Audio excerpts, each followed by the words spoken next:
Fantasy Life. I'm the Big AC. Welcome to week 2 of the Fantasy Life. The coach, Chris DaCosta, could not be here today. He's having some internet issues. I think he's in a different state right now, like Connecticut. Not Connecticut, like Florida or something like that. So, not sure where he is. He might be a little bit embarrassed because of the old Doug Martin prediction, and he didn't really show up this week. Doug Martin, hits and misses. Let's start it from week 1. Definitely a miss for the coach, Doug Martin. He predicted 2 touchdowns. Big game from Doug Martin. Not quite that. He had 11 rushes for only 9 yards. He completely got shut down. He even got hurt a little bit, but that's not why he didn't do well. Carolina's defense was just all over the rush, and they were just killing him. Coach, you didn't do too well on Dougie Martin. Hits and misses from last week. My hits, Antonio Gates. He had 6 catches, 81 yards, and 10 targets. He looked great. He had 14 points in a PPR. He was really the only shining star in that San Diego offense. Yeah, Ryan Matthews had a touchdown, but he looked awful prior to that broken tackle 30-yard touchdown Ryan Matthews had. He really looked awful. Antonio Gates was the man. He was a good start if you listen to our advice. Also, if you sat Tom Brady, that's one of the very few times I'm going to say it's a good idea. But if you listen to our advice last week, Tom Brady, awful game. He only had 10 points in most league formats, 249 yards, 1 touchdown, 2 fumbles. The guy just didn't get it done. He was just awful in regards to fantasy. Hopefully you listen to us on that. And Maurice Jones-Drew, our boy, Maurice Jones-Drew, he looked awful too. We told you to sit him, and the Jets did exactly what we thought. He had 11 yards and 9 attempts, no touchdowns.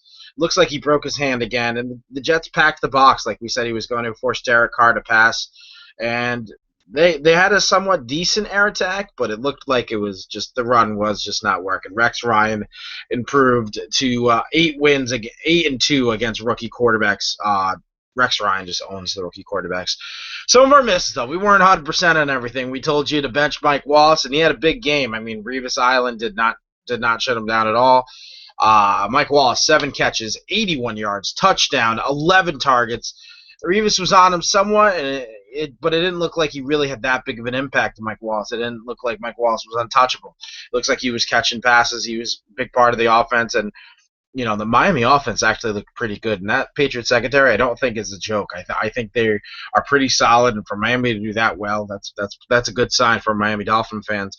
All right, probably my biggest miss of the week. I posted on Facebook, told you to start Ladarius Green. In a league, I even benched Martellus Bennett, who had a monster game for Ladarius Green. Bennett was a monster. He had 8 catches, 70 yards, and a touchdown on 10 targets. And Ladarius Green, 2 catches, 24 yards, no touchdowns. That was a big miss by me. He just wasn't the guy I thought he was going to be in this game. But I gotta be honest. If Gates didn't play, and it looked like he wasn't going to all weekend, he was questionable all week. The guy's old. Ladarius Green is a shining star. Really thought this would be his game to show up. Arizona showed their weakness just like last year, and that's the middle of the field. I mean, they let up a lot of points to tight ends, and looked like that's the way to beat the Cardinals. And if Gates didn't play, Green was going to be the guy. But that being said, he had every opportunity to be the guy, and he just wasn't. 2 catches, 24 yards, 2 targets. If Gates didn't play, though, I'm pretty sure Green would have had a monster game as well. All right, the waiver wire. There was a couple big guys to get this week. 4 of the most popular guys to get: Justin Forsett, James Stark, Bobby Rainey, and Allen Hurns, the wide receiver from Jacksonville. Let's go over those guys. Buy or sell. Justin Forsett, he had 11 rushes, 70 yards, and a touchdown. 5 catches, 14 yards on 6 targets. Buy or sell Justin Forsett. I'm going to sell him. And watching last night's game actually is going to help me out a little bit with this decision too. He really didn't look that great. I mean, he had a couple of long runs, but he had 1 long run last night, minus that 40-yard run where he got robbed on the 1-yard line for a touchdown. He didn't look like he was going to be the man. So if you know any Bernard Pierce owners who want to lock up that position, maybe if someone had Ray Rice and they're desperate at running back, I'd push Justin Forsett. Maybe do a 2-for-1 combo him with another player, and maybe try to upgrade a position. A couple of guys I would maybe target is like a Larry Fitzgerald, who had an awful game last week, who clearly is going to be a part of that offense. Combo him with your wide receiver 3, maybe upgrade to a Larry Fitzgerald. I would love a play like that. Another guy really was popular pickup this week, James Starks. He had 7 rushes, 37 yards, 2 catches, 11 yards. Eddie Lacy got hurt. He had his second concussion of his career. Buy or sell James Starks. I am all in on James Starks. I think And here's why. It's not necessarily because Lacey's 100% out, but he's had a second concussion in his career. Concussions in the NFL are lingering. And if you get them early, it just isn't a good sign. Example, Jordan Reed. Example, Wes Welker. Nowadays in the NFL, if you get a concussion, they make it really, really tough for you to get back on the field. And it seems to be easier and easier to come back. And if Lacey has a second already in his sophomore season, I'm like a James Starks. I believe in the offense a lot more. Eddie Lacy's a lot better than James Starks, but James Starks was getting all the third down work, all the hurry up offense work. I think James Starks is a must get if you have Lacy, and if you don't have Lacy, I would still try to get him. Maybe even try to trade him to Lacy owners. Try to get the most as you can. And honestly, if you just keep James Starks on your bench, I'm okay with that move too, because I think if he gets his opportunity, if Lacy doesn't play a couple of games this season, James Starks is a must flex play. I like James Starks a lot. Bobby Rainey, like Coach said, Doug Martin was going to have a big game. Not quite. Doug Martin didn't show up. In fact, he got banged up a little bit, but that's against a good Carolina front D. Bobby Rainey, when he went in, he didn't do too well either. But I believe in the Tampa Bay Buccaneer offense. Yeah, they looked pretty awful against Carolina. But I think Doug Martin, this is his second injury in his career. I'm just not feeling it. I don't think I was sort of big on Doug Martin in the preseason, but I think Lovie Smith is gonna pass to their running backs, and I think Doug Martin's not gonna be the guy. He's gonna get hurt, and Bobby Rainey's the must handcuff. He's the only handcuff, really. So I believe in Bobby Rainey. I'd buy in him, and again, I would target those Doug Martin owners to be like, look, I have Bobby Rainey. I think you need this handcuff, and I'd push that if I were you. Last guy on the list, Allen Hurns, a wide receiver from Jacksonville. He had a monster game, second biggest wide receiver game behind Megatron. 4 catches, 110 yards, 2 touchdowns on 9 targets. Buy or sell Allen Hurns. I am all out on Allen Hurns. Sell him like hotcakes, buddy. If you can, just get rid of him. Try to get the most for you can, and here's why. 2 words, Kevin Ogletree from Dallas. Remember he had a huge game week 1 last year, Kevin Ogletree? What was he afterwards? Nothing. Fantasy irrelevant. This Allen Hurns guy is just a flash in the pan. He had a big game, and that's all it's really going to be. When Cecil Shorts comes back, it's going to be him and Marquise Lee, and that's it. Like, I'm not feeling this Allen Hurns guy. He was an undrafted rookie for a reason, folks. When Cecil Shorts comes back, that's going to be his production. If you have anyone buying Allen Hurns, you give it to him. You sell him. You try to get the most for you can. Again, kind of similar to the Justin Forsett example. If you could do a 2-for-1, combine Allen Hurns with, say, your wide receiver 3, running back 3, and upgrade to a running back 2 or running back 1 maybe if you get lucky, I would definitely do that. Sell Allen Hurns. Stardom Cinema advice. Let's go. Couple of quarterback, running back, receiver, and tight end. Quarterback, here's a guy I like this week a lot, Jake Locker. And it's going to sound like I'm just following whoever facing Dallas, and honestly, it's not a bad idea. Jake Locker looked like the real thing last week, though. 266 last week, 2 touchdowns, 6 rushes, 14 yards, and in Kansas City, which is a hard place to play in. He's facing Dallas this week. If you're in a pinch, I'd throw in Jake Locker. I think he's going to do really, really well. Say if you have Cam Newton and he doesn't end up playing, I'd throw in Jake Locker. In fact, I told a lot of people who had Cam Newton and no real viable backup, I said, hey, throw in Jake Locker last week. He's gonna do well, and they did. And I think they had a good game because of it. I know a couple of my friends got a win because of the Cam Newton thing, and they put in Jake Locker. So I'm a big fan of Jake Locker this week. I think he's a great fill-in, especially in 2 quarterbacks leagues. I think you got to go with Jake Locker. Another guy I like this week, and I can't believe I'm even saying this, running back, New Orleans Saints, Mark Ingram. Can't even believe I'm saying this. The guy looks really good, though. Looks 13 rushes, 60 yards, 2 touchdowns. Yeah, it was against Atlanta. He even caught a pass. They're facing Cleveland this week, who let up over 100 on the ground and 2 touchdowns. And the Saints clearly want to establish a run. It looks like they're going to push the run no matter what. They're going to shove it down your throat to open up the air game, and Mark Ingram's going to be the power back. Pierre Thomas isn't the every down back. It looks like Mark Ingram's getting the first and second, all the goal line stuff for sure. And I just think I'd roll with him. I think he's the guy to go with this week, and I think he's going to have a pretty good RB2 game against Cleveland. Another guy, receiver I like, again, it feels like I'm just following Dallas, but Justin Hunter. I'm considering benching a lot of good options for Justin Hunter. I think him and Kendall Wright are going to go off against Dallas. Jake Locker is going to attack the Dallas secondary, which is an absolute joke. He had 3 catches for 63 yards last week on 8 targets, so he was the second most targeted guy against KC. Dallas, just is clearly proven to not be a solid secondary. Their secondary Swiss cheese. Swiss cheese. I think he's a great flex play. If he's healthy. I know he's been questionable all week, so I'd monitor his health status. But Justin Hunter, I really like him as a flex play if you need him. Tight end. I'm actually liking Larry Donald from the Giants. I know he had just a 1-week thing. But here's the thing. They're facing Arizona this week, who, like I said, they let up a lot of air attack against the tight ends. That's clearly their weakness. And the Giants looked awful. Their offense looked awful. I agree. But Eli Manning can't pass for more than 10 yards accurately. He just can't.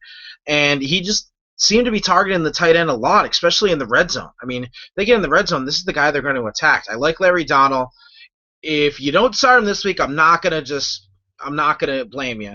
But I'd stash him on your roster if you're weak at tight end. In a couple of leagues, I drafted tight ends very, very late. I stashed Larry Donald. I want to see what he's going to do 1 week. If you're absolutely desperate, I like this play also. But I think he's going to get a lot more targets than you think. I think Eli Manning just isn't really relying on the deep ball because he can't. I just don't think he's accurate enough. I don't know what the deal is with Eli and his air attack. I mean, I've never been a fan. But what he does do okay is the short game, and what a better target than your big body tight end, Larry Donald from the Giants. I like him as an emergency tight end play. And defense, if we stream defenses, which I know a lot of people do, I'm actually feeling Jacksonville against Washington. I know it's in Washington, but RG3 just didn't look that solid. I mean, I think he's still trying to get established. Jacksonville reminds me a lot of how Carolina looked last year. Just the way they send their linebackers. The defense looks like it's really coming together. I think it's a really sneaky play. Jacksonville defense looks solid all preseason, and I really like them. I think I'm going to wait to see RG3 be proven first. And I would test this Jacksonville defense against them. I mean, keep in mind, they did shut down Nick Foles. Nick Foles looked awful for 3 quarters. I mean, I had more fantasy points than Nick Foles going into the second half. The guy had negative points. He just looked awful. So I like the Jacksonville defense, special teams. A couple guys I think I'm going to bench this week. Not many weeks I'm going to say this at the quarterback position, but Jay Cutler, not feeling him. He didn't look as solid as he should against the Bills. And that game was at Chicago. Bills went in Chicago and beat them. Facing an even better secondary in San Fran, and the game's in San Fran. I believe that's a Sunday night game as well. I'm benching him for a lot of quarterbacks week. I would even bench him for Jake Locker this week. I really would. I'd probably bench him even for RG3 this week. I know I just said I like Jacksonville, but I'm just really not feeling Jay Cutler this week. So I'm not feeling Jay Cutler. I'd bench him for a lot of options. Him and RG3, that's really tough. I think it'd be back and forth either that way. But Jake Locker, I'm throwing him in there instead. Running back Ryan Matthews, like I told you, he had a not so great game last week against Arizona. He only had that one good run. They're facing Seattle this week, who just is a beast. They banged up Eddie Lacy. Eddie Lacy didn't look that great. And the backfield's really crowded with Donald Brown and Danny Woodhead. I think that backfield's just really, really crowded. I'm not feeling Ryan Matthews this week. I think, at the end of the season, he's going to have a really solid RB2 season. But this week, I'm benching him for a lot of guys. I'm benching him for Mark Ingram in one of my leagues. I just don't think Ryan Matthews is a solid play. He's a flex play at best, in my opinion. Again, not to follow Seattle, but I'm not feeling wide receiver Keenan Allen. I'm benching him for a lot of guys this week. The guy just didn't look that explosive, that great. It looks like they're going to Malcolm Floyd a lot. I was huge on him all preseason. I thought he was really undervalued. But honestly, Malcolm Floyd just kind of outshined him, especially in that Week 1 game against Arizona. He only looked great, but Keenan Allen only looked great when it was like a small, short crossing pattern across the middle of the field. It didn't look like his deep ball really was looking that great. And I don't really blame Phillip Rivers. I think Keenan Allen wasn't really just getting open, being the explosive receiver that he was last year, Rookie of the Year. And Seattle just doesn't give up the deep ball, too. And that was Keenan Allen's bread and butter, that big play last year. I would honestly bench him a lot of guys. I mean, Kendall Wright's an obvious start over him. I like Anquan Boldin over him. And in one league, I'm honestly even starting Andrew Hawkins from Cleveland, who I like a lot this week. I'm starting him over Keenan Allen. I'm benching Keenan Allen and for a lot of guys this week, including Andrew Hawkins, Calvin Benjamin. Just not feeling Keenan Allen. I mean, in PPR, he'll be okay, but that's about it. I don't think he's going to get in standard leagues more than 10 points. Tight end, there's no real guy I hate this week. I guess if I had to pick one guy, it would be Antonio Gates, again, facing Seattle. If you have him and he's your starter, I would look another way. Maybe go Larry Donald, like I said. I hate to pick anyone. I hate how I just pick anyone facing Seattle, but it's the truth. There isn't really one guy this week that I'm not feeling. If you have Kyle Rudolph, I don't think he's going to have necessarily that big of a game against the Patriots either. But if you draft Kyle Rudolph where you got him, I doubt you have a second best option that you'd start over him. So I'm not feeling Kyle Rudolph, and I'm definitely not feeling Antonio Gates. Defense this week, one of the defenses that was drafted pretty high was the Cincinnati Bengals. I'm not feeling them against Atlanta. Atlanta just had a monster game in facing the Saints. Obviously, I don't think Matt Ryan's going to produce the same numbers he did last week.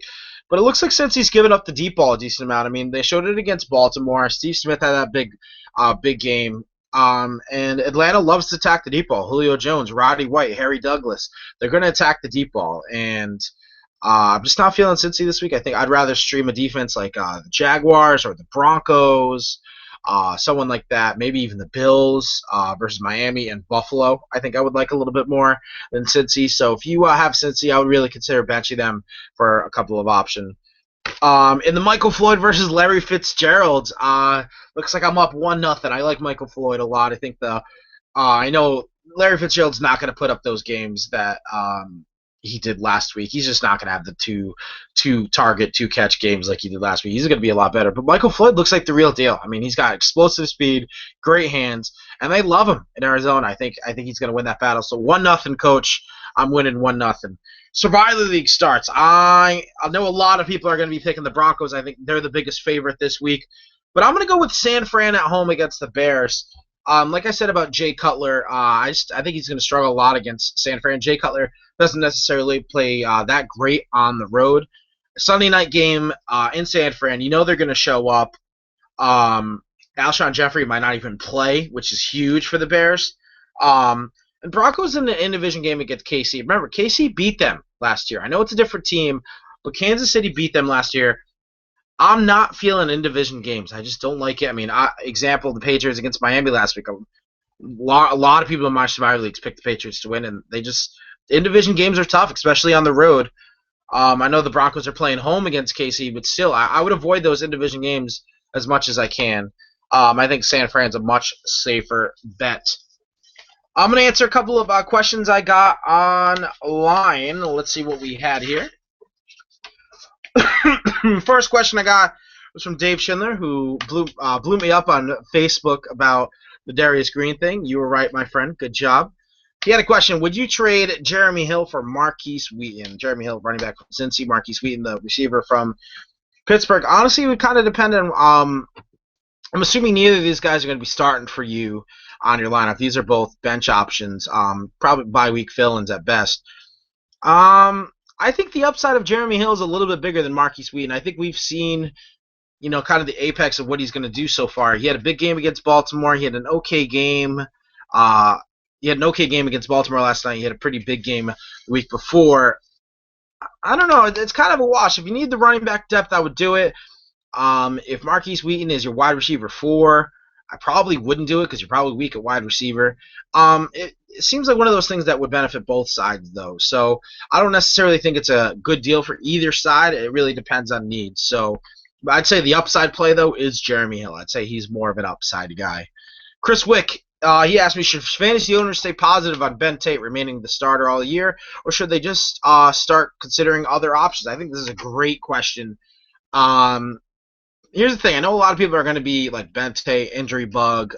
Crowell got all the goal line. Terrence West had a 100-yard game. Here's the thing. Ben Tate was averaging almost 7 yards a carry when he was in the game. And he's pretty good. I mean, if you draft him, you probably draft him in the 4th or 5th round. He's a guy you want to start a week if he's playing. That being said, if he's injured, you just can't. I do like Ben Tate. I just think he's a guy I got in 0 of my drafts because I just know his injury history. I really avoid those guys. Him, Arian Foster, were just guys I just really. I mean, there were certain times where you couldn't avoid the value, but the way they were going, I just wasn't touching them. I don't think you should give up on Bente though. I think you should keep him on the roster when he plays. Start him. You know, when he's hurt, obviously you can't start him. If you can though, try to get a Terrence West. If you have Bente, it's kind of a must get to get Terrence West. Terrence West or Crowell, I'm gonna go Terrence West. I think he's the more likely to be fantasy relevant this year. I know Crowell got all the goal line stuff, but Terrence West, I think he is the handcuff for sure to get. Last question, Alex Hardis. He asked me, due to Wes Welker's suspension, I'm in the unfortunate predicament of choosing either Andre Caldwell or Donnie Avery. Ugh, that's pretty tough. If you had to choose between those two guys, I would go with the upside play of Andre Caldwell. Another guy I would really target is Cody Lattimore to keep an eye on him. I know he was kind of invisible last week. I didn't even see him in the game last week. But Andre Caldwell looks like to be the wide receiver 3 while Wes Welker's out. I mean, don't forget, Eric Decker was the wide receiver 3 last year, and he was a top 20 receiver. So I think Andre Caldwell is the guy to get of those two. Donnie Avery had a lot of targets last week, but Dwayne Bowe's coming back either this week or next week. So I'm not feeling Donnie Avery necessarily in the long term, Andre Caldwell in the short term. And plus, if you get him back, you're going to lock up whoever is that wide receiver 3 for Denver. You're locking that up no matter what. So I'd get Andre Caldwell, especially because you have Welker. And when Welker comes back, you just replace him in. Something as easy as that. Folks, that's going to do it here for week 2 of the Fantasy Life.